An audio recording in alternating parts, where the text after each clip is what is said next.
Hi everyone and welcome to the Mad Creations Kitchen. Today I am going to be making a peanut caramel dulce de leche. A lot of people are always asking, can I show a video on how to actually make the caramels? Today I'm actually going to be doing one in the Thermomix, and I will also be doing the one that you have used many times probably in the microwave, and that as well on a separate video. So today let's get started anyway. Like I said, I'm using the Thermomix today. If you don't have one of these, you can do it on the stovetop. I just don't recommend doing it in the microwave. I have tested it and I found that I have burnt the caramel trying to get it to this degree of heat. So anyway, I have already put in my Sucre and Gold syrup. This is actually what helps you to get the real caramel without the crystallization and that as well too. I'm using the Sucre and Gold granular, so I'm popping that into the bowl. I've also got the Sucre in One, which is your standard sugar replacement, as in a 1-to-1 ratio.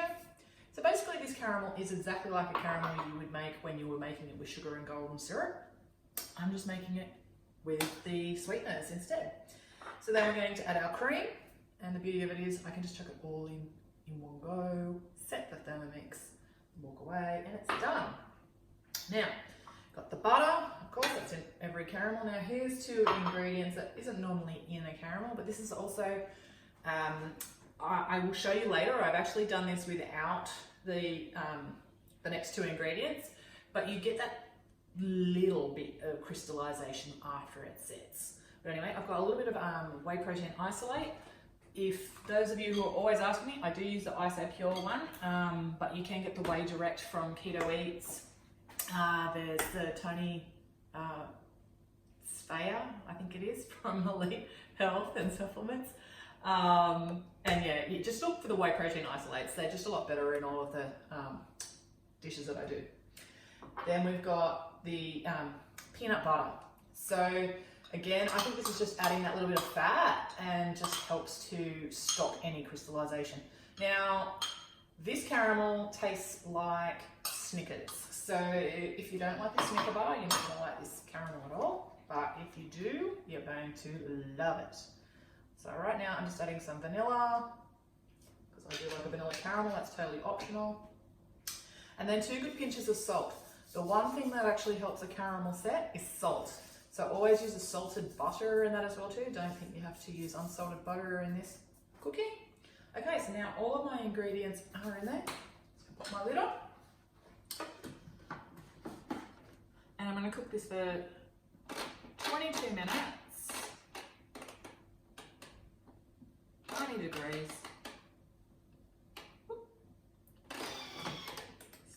Beats it.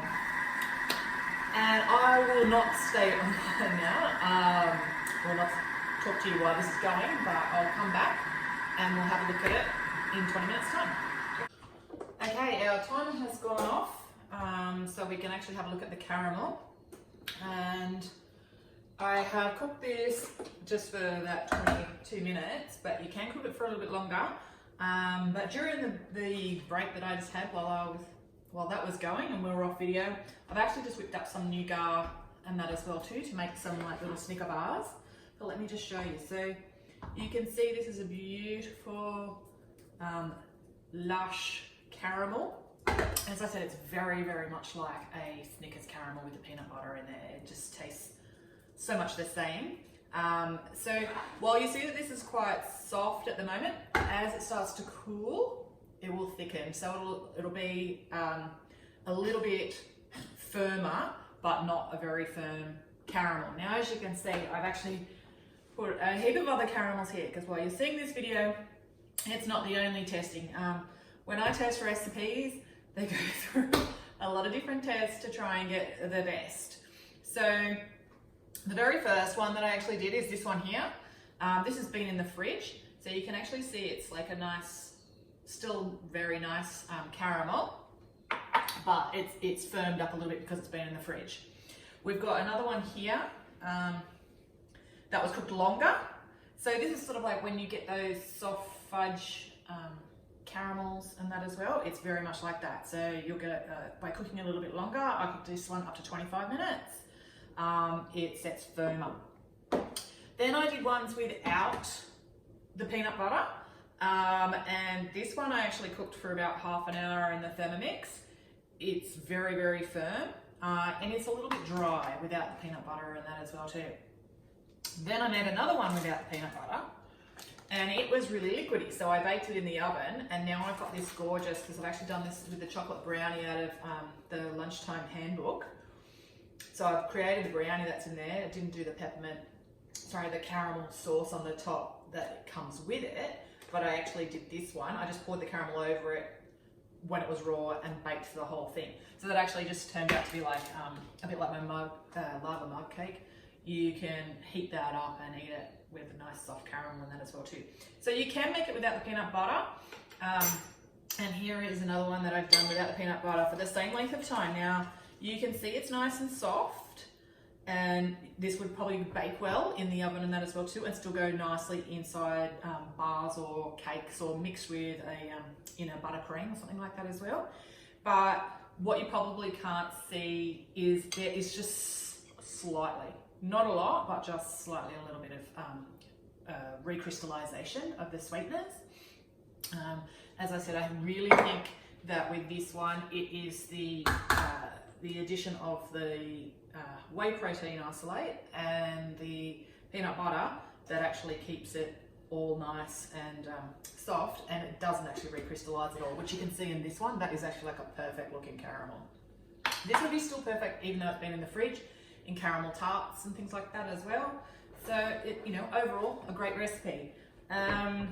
Substitutes, you can use erythritol. I'm not sure about xylitol. I'm not sure if that will recrystallize. I've just used a peanut butter. You can use any nut butter, of course. So you could do it macadamia, cashew, hazelnut, whatever you want. I've just used and it's just no sugars added. No real substitute for sucre and gold fiber syrup. I haven't tested it with a maple syrup. There's a sugar-free maple syrup from Low Carb Emporium. I will do another test, but as you can see, I have 6 caramels here now. It'll be a little bit of a while before I make any more. And for the brown sweetener, there is Lakanto, which is a monk fruit sweetener in a granular sweetener that is available at iHerb. Forgive me if any of the Australian suppliers do actually stock it. I'm not too sure, but that is another great sweetener in that as well too. I have seen Low Carb Emporium have a liquid monk fruit, but at the moment, I think your only bet in Australia is either sucrein.com.au for your sucre and gold, or iHerb for the Lakanto. But anyway, I'm going to pop these onto my little nougat bars here. So see, I've got my little nougat bars, and I'm going to make some Snickers. And anyway, I will do the other video on the microwave caramel, let you see my caramel slice in that as well too. If you like this video, give us a thumbs up, subscribe to the channel so that you can catch up with all of the cooking classes that I'll be doing. I will redo the pastry one and that as well too. That was a bit of a disaster. But anyway, thanks for tuning in, and I hope you enjoy your caramel. The recipe will be up live this week. So if you're checking this video out just today, just give me a few days. I've just had a very, very busy week, and I'm trying to catch up on all the posts, and I really wanted to test this and retest it to make sure that it's going to be perfect for you. Okay, thanks again, and thanks for watching.